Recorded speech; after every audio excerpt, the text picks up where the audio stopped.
ನಾವಿಲ್ಲಿ first time Kambala ನೋಡಿಕ್ ಬಂದಿದ್ದೇವೆ, ಬೆಂಗಳೂರಿಂದ ಬಂದಿರೋದು. ಸೊ ಇಲ್ಲಿ ತುಂಬಾ ಜನ ಸೇರಿದ್ದಾರೆ, ನೋಡಿ ಖುಷಿ ಆಯ್ತು, ಜನ ನೋಡಿ ಖುಷಿ ಆಯ್ತು. ತುಂಬಾ ಹೋರಿಗಳನ್ನೆಲ್ಲ ಓಡಿಸ್ತಾ ಇದ್ದಾರೆ, ಅದನ್ನು ನೋಡಿ ಖುಷಿ ಆಯ್ತು. ಫಸ್ಟ್ ಟೈಮ್ ಇದನ್ನ ನೋಡ್ತಾ ಇರೋದು, ಫಸ್ಟ್ ಟೈಮ್ ಎಕ್ಸ್ಪೀರಿಯನ್ಸ್ ಇದು ಕೂಡ.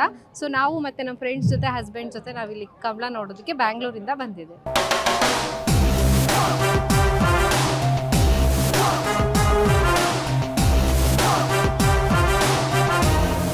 ಮಂಗಳೂರಲ್ಲಿ ನಾವು ಆಧುನಿಕ ಮತ್ತು ಕಾಂಪಿಟೇಷನ್ ಇರುವ ಸ್ಪರ್ಧಾತ್ಮಕ ನೆಲೆಯ ಕಂಬಳವನ್ನು ನೋಡ್ತಾ ಇದ್ದದ್ದು ಈ ಹಿಂದಿನವರೆಗೆ.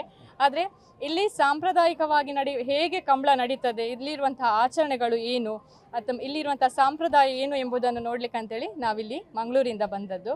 ಇಲ್ಲಿ ನೋಡಿ ತುಂಬ ಖುಷಿ ಆಯಿತು, ಯಾಕಂದರೆ ನಮಗೆ ಈ ಹಿಂದಿನ ಅಥವಾ ಈ ಪರಂಪರಾಗತವಾಗಿ ಹೇಗೆ ಕಂಬಳ ನಡೀತಾ ಇತ್ತು ಎನ್ನುವಂಥದ್ದು ನಮಗೆ ಗೊತ್ತಿರಲಿಲ್ಲ.